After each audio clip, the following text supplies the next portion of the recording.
A few days ago, we had a particular game that was described on social media thus. It was a North Indian team with a South Indian captain playing against a South Indian team with an East Indian captain, and in walked our favourite West Indian. It was a brilliantly described geographical description of an IPL game, and the man who did it and got plenty of likes, of course, on Twitter, we decided to call him here on Cricbuzz Live, Ramesh Srivats. Hi. Ramesh. Yeah. And of course, Joy Bhattacharjya, also a man of many words and many numbers.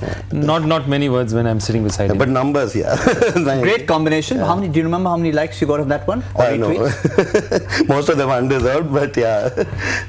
But really, just going back to that is really what the IPL is about. It's about people from all over the world, all over India getting together, mixed dressing rooms, mixed emotions. Yeah, and totally. For me, the IPL, I think 4 or 5 years back, the campaign captured it. They talked about this being the festival of cricket. It's India ka Tyohar or something of that sort. That truly describes IPL for me. And for me, it's the one time I watch cricket, one time I know what to do in the evenings. One time it keeps me out of mischief because I come quietly and sit in front of the TV and don't do other bad things. So, IPL is good. All right, so that's why we've got him into the studios of Cricbuzz Live. But that day it was, of course, CSK taking on the Kings 11 Punjab. Today, one of those two teams, yes, that South Indian team with the East Indian captain is around, and they are taking on Royal Challengers Bangalore. Also a bit of a combination, a South Indian team with a North Indian captain. Yeah, but also I just, I was watching the toss today, and one of the most amazing things, you talked about a festival of cricket, just to see the body language between Dhoni and Virat Kohli, and the way he obviously adores the man, and how Dhoni treats him, and it's so fantastic for Indian cricket. And I'll be honest with you, we've seen many years of Indian cricket and many great players, but I have not seen a former captain and a current captain on such a relationship as these two enjoy. And I think it's fantastic for the game that these guys will go out and try and kill each other today on the field, and then it'll be all the same. And that is what a festival of cricket is about. In fact, they hugged, I think, the previous game, and even that went viral. Which is what AB de Villiers caught, I think. That's the viral that AB caught. That is the viral. We were waiting for these lines. I was trying to time it. When is the first Ramesh Srivats special going to come out on the show? And it took 58 seconds approximately. Brilliant. Yeah, but on the subject of the viral, apparently it's gone away now. And do you think he's going to be fit enough physically? Because it was serious, whatever it was. Yeah, must be. I think he was kept in the hotel room for some. I hope he's recovered. The other thing is, I'm looking forward to seeing Parthiv playing. The only problem Parthiv has, Parthiv's only problem is when he goes and says that, okay, I've got to play a match today, he goes into his room and checks up that which one of his uniforms does he have to take out. Because he's played for Mumbai, he's played for RCB, he's played for SRH, he's played for Kochi, he's played for everyone under the sun. So his only problem is, boss, kaun-sa uniform, which team am I playing today? CSK, sorry, he started with CSK. So he is a man who's as they say, a very, very well-travelled cricketer. So they'll be happy to have him, but interesting, because that means that Parthiv, if he's there, has to open. And that means that the combination of their side looks very different. Manan just got 45, just got going, and now he's out of the team. And I know you briefly mentioned it yesterday on the show, but what is this about weddings in this year's IPL? I'm damn surprised. I can imagine. This used to happen when I used to run an agency, right? One day you call your team together. Come on, guys, this is do or die. Next 1 week is going to be damn hard. Let's all do it together. And one guy, boss, I have to go for a wedding. And I'm quite surprised. Must be a damn important wedding. Correct. If I have to go for my wedding, I can understand. Aaron Finch, you can understand. Wo bhi bichara kya ho gaya. But to go for a wedding, which Glenn Maxwell did, that is something we Indians still can't wrap our head around. Yeah, exactly. And especially when now we are in a win all matches kind of situation. Since Joy knows all about quizzing and he knows how important it is, I had my wedding clashing with an important quiz final, which I qualified for. I hope you chose well. I did choose well. I did choose well. I had to get a substitute for the quiz. They went and lost. So I chose the wedding. I chose the wedding. That's why I'm still sitting here in one piece. Anyway, where were we now? Yes, it's of course the big one, RCB versus CSK. And why is it so important? Because we feel that what happens at the end of this weekend and going into Monday and Tuesday might just be a situation where things start to move in this year's IPL. Because at a point, it was DD and MI languishing at the bottom on 2 points. It looked like a 6-horse race. Suddenly, all the horses have woken up at the starting gate. 4 teams on 6. 2 on 10, 2 on 12. Fascinating. CSK win today, they get to 14. RCB win today, which is what a neutral, Ramesh Srivats is not neutral, I can tell you, but a neutral will be hoping for the sake of the tournament. They get to 8, and that'll be fascinating. No, that's a very interesting thing, one thing. As I told you, because Joy is there, I decided to mug up numbers and come, okay, today. I just went and saw 34 games are up. There are 22 games to go, right? So now you have 4 teams at the top, 4 at the bottom, right?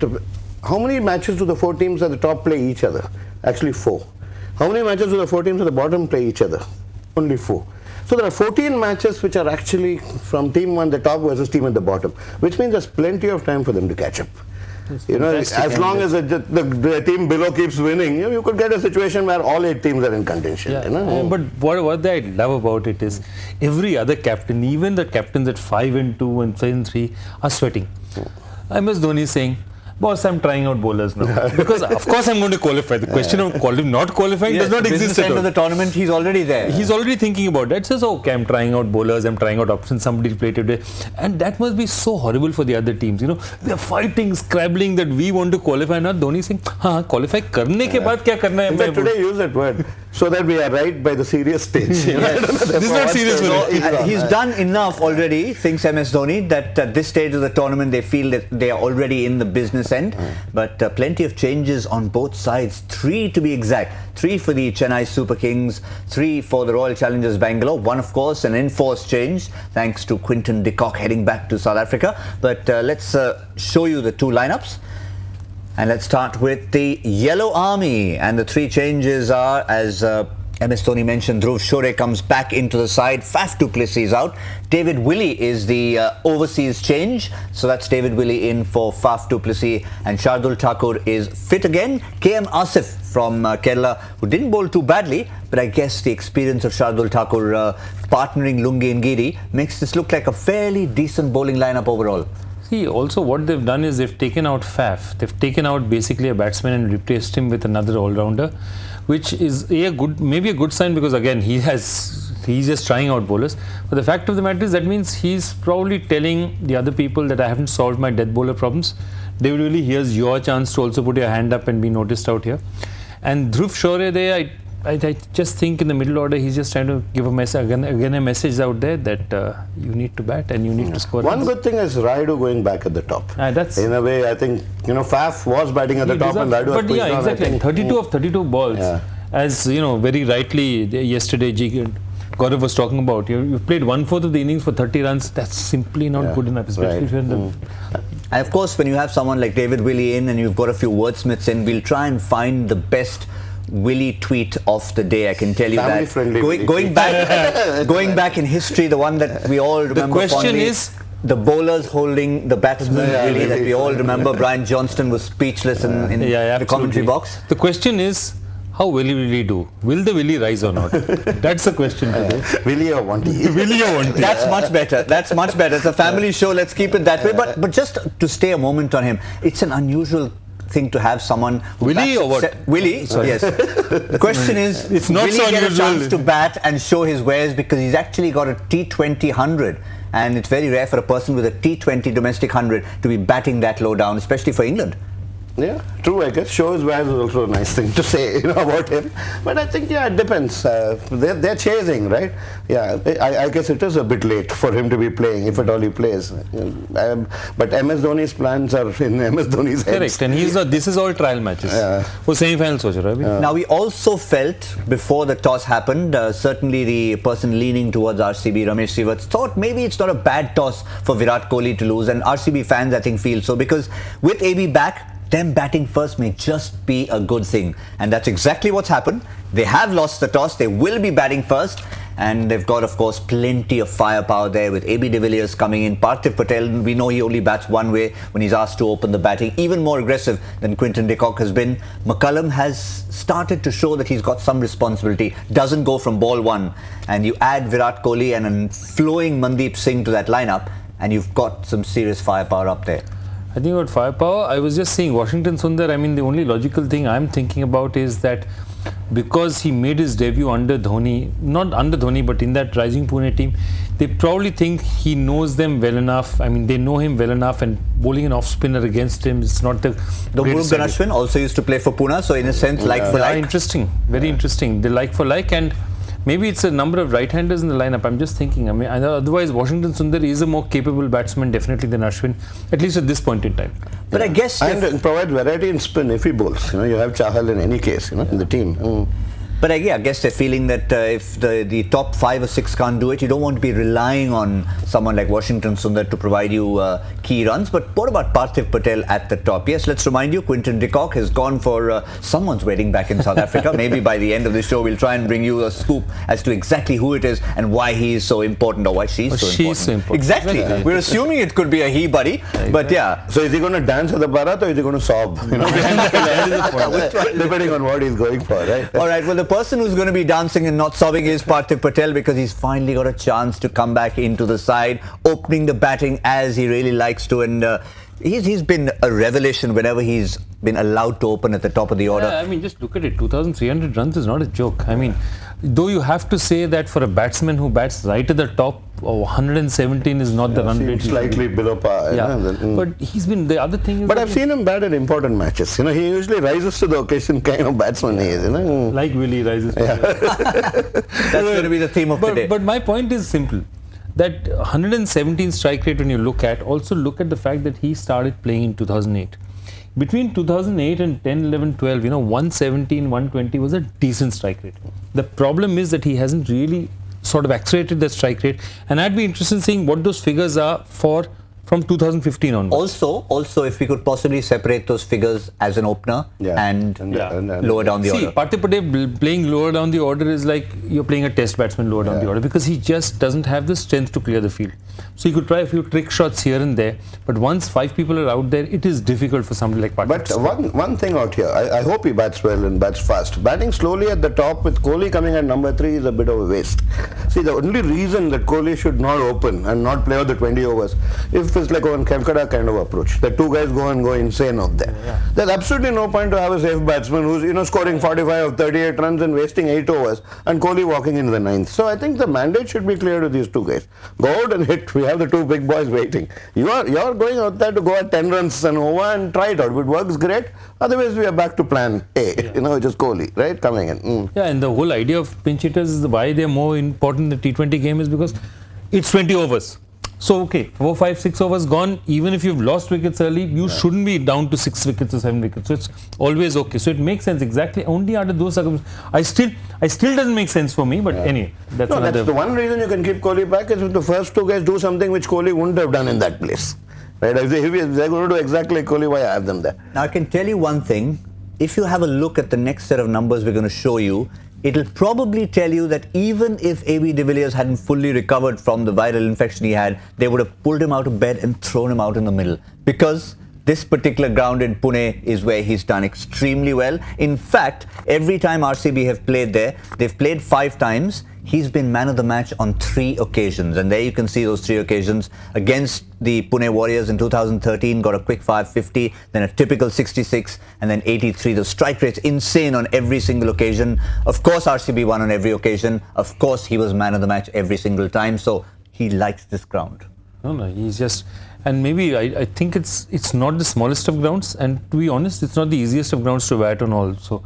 Ball can stick a bit, it can turn on you very fast. So those numbers are stunning. It tells you not less about the ground and B, more about exactly how talented a batsman AB is, because he's absolutely amazing. This ground is not easy to score at those rates.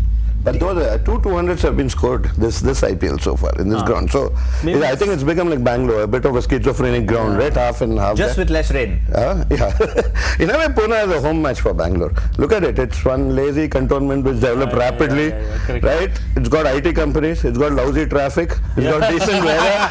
I think it's more a Bangalore home match than a Chennai home match. Right? It's close to Bangalore. I completely agree. I love the analogy. Brilliant analogy. But if you have to look at it really on a serious cricketing note, if you look at the likes of AB and Virat Kohli, and the other figures we've been talking about is how good both these sides have been at batting at the top, but how bad they've been in terms of their death bowling. So you want the likes of either a Virat Kohli or an AB de Villiers to be in there in those terrible death overs that they can capitalize.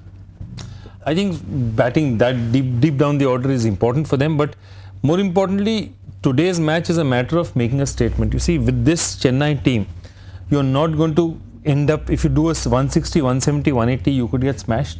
And if they get smashed, one is about losing the match today, losing their chance. The second is they could just be broken as a team. They need to go there and put a serious total on the table. And therefore, these two guys has to bat into the 16th, 17th, 18th overs. Very important.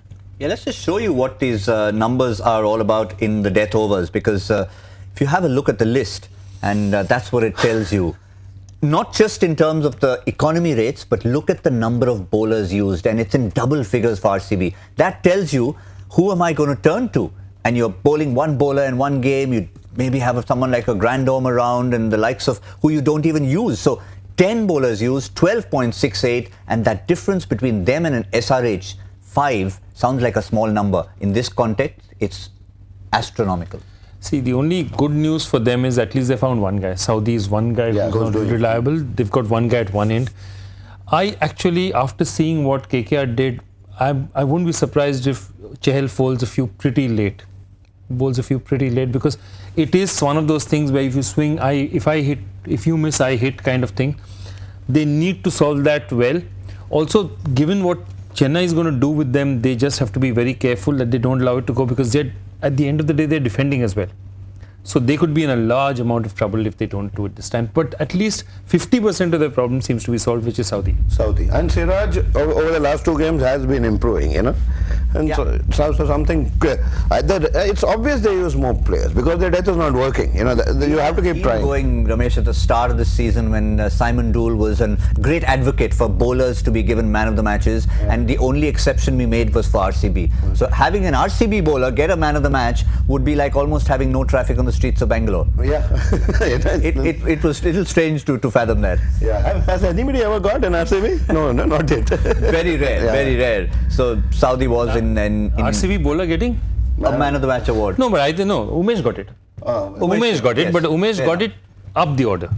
That's the problem. If Umesh is not your traditional bowler, they're bowling him normally getting 3 in there, 4th about the 12th. They're finishing him by the 13th, 14th over because he bowls length, and length is death to, if you're bowling in this kind of stuff. The thing is also the flip side. Chennai is one of the best death overs batting teams. So you still have the new and improved younger Dhoni coming out there. So that problem is still going to be there. Rebranded. It's like an agency, by rebrand. Go back, So I'm expecting Dhoni's hair to slowly become black and become longer. And on that subject, I know it's not. I know it's not your area of expertise, but what's with Umesh and the hair? Yeah. We were talking about some bad hairstyles and some bad moustaches. We haven't discussed hairstyles too much. I think Umesh would be picking up the worst of the season. It's not a good look. Umesh wants to look menacing and scary and all that stuff. Could be working. The question is, what do you prefer? Do you prefer the hair band, or he has another version of it? He ties a choti or the band. Which one do you prefer? He has one very strong one monk kind of. Sorry. There's a headband. He's wearing a band also. Yes. So it's the best of There are all sorts. Look out for even the likes of Imran Tahir when he comes up with one of his funky headbands. But let's go to someone whose hairstyle generally has been more traditional over the years, more traditional as a person, got a bit of an Italian name as well. So let's hear from that man on the death bowling from Daniel Vettori. We're really satisfied with the way we bowled in the last game. I think we feel like we've got our combination right. Southee's been exceptional, Siraj has kept improving, and Chahal and Umesh as advertised. So I think we're confident with that group, but we also know how good a team Chennai is. So look, it may play a part because of how good the surface is here, but ultimately I think the execution with the ball will be the defining factor in the game. I wonder if he's just putting on a brave face there, Daniel Vettori, because he's suggesting that he's confident, he's suggesting that it's not really death bowling woes as we've been calling it, but I guess he has to sort of put on a brave face. He can't go out and say that, remember the 12 point whatever it is? The only person who can say that is Dhoni. Dhoni will say, our bowling is rubbish now. And he wouldn't even bother about it. Nobody else can carry that off. I wish he would be open. It's not that everybody doesn't know, right? If you don't say woe, the woe still remains. No, but seriously, the other thing is that given the kind of batting and given the kind of lineups they've had, if this year they do not perform even a veterinary, they'll be seriously looking at saying, do we need to retool even in the strategy department? Do we need to retool all over? Because really, for a team with the kind of strength they've had over the last 3-4 years, they have seriously underperformed. And year after year, you look like, I think Bangalore's motto is always, we hope this year is not like last year. But, you think of a time when they had a Mitch Stark in that lineup and how different it was. Because then suddenly that balance was there, and maybe that would have been their best year to pick up. This year they got a Nathan Coulter, but unfortunately he wasn't there. And now they finished 6 of their 7 home games. So Bangalore has a huge uphill task. Though home has not been very friendly with them. Home is not very friendly. I'm also wondering what's wrong with Vokes, because Vokes is a quality player. He gives you both in both departments.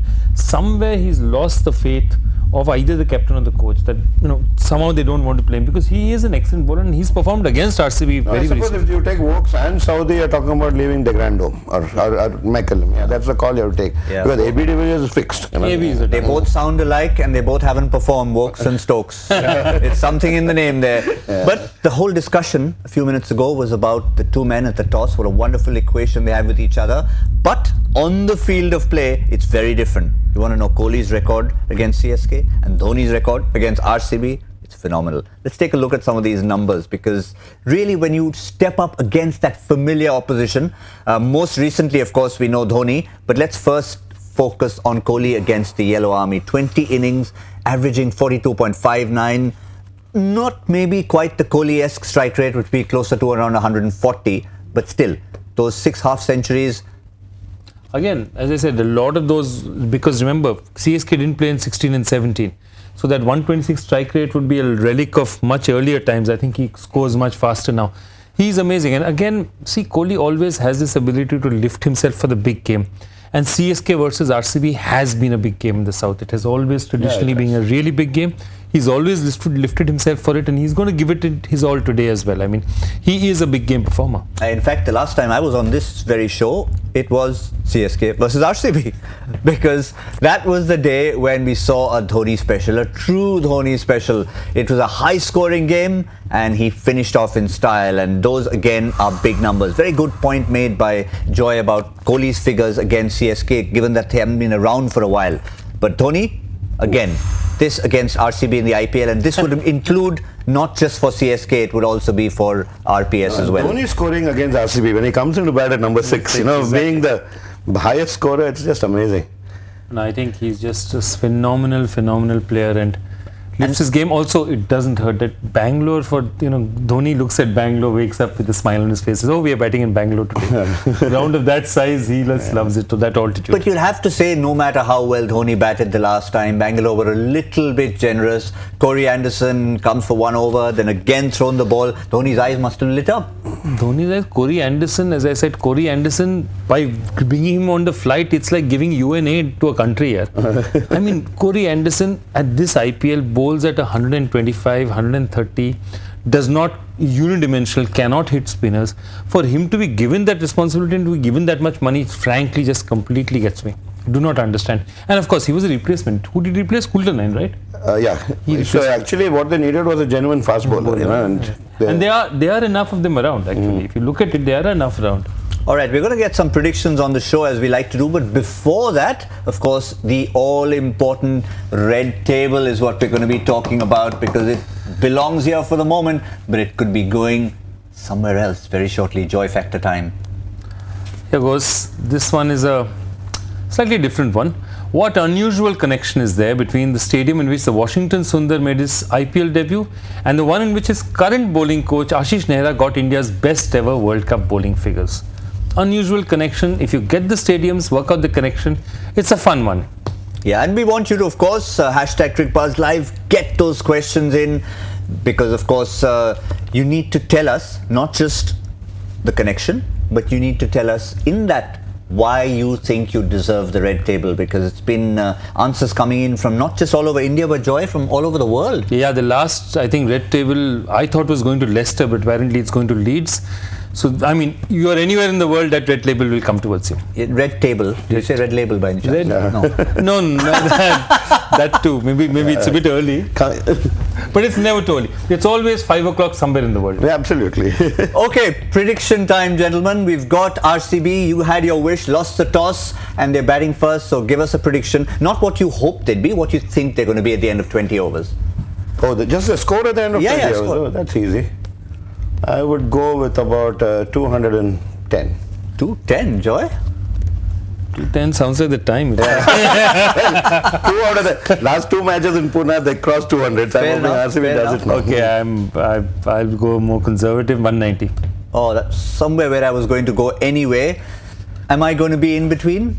I guess I'll have to be 199 is what I'm going for. 199 for RCB and even 200 for Chennai to chase down, but all that in about an hour and 20 minutes, but the way it's been going, maybe just about an hour and a half. Thank you, Ramesh Srivats. Thank you, Joy. We'll see you all on Cricbuzz Live as we wrap up the mid-innings.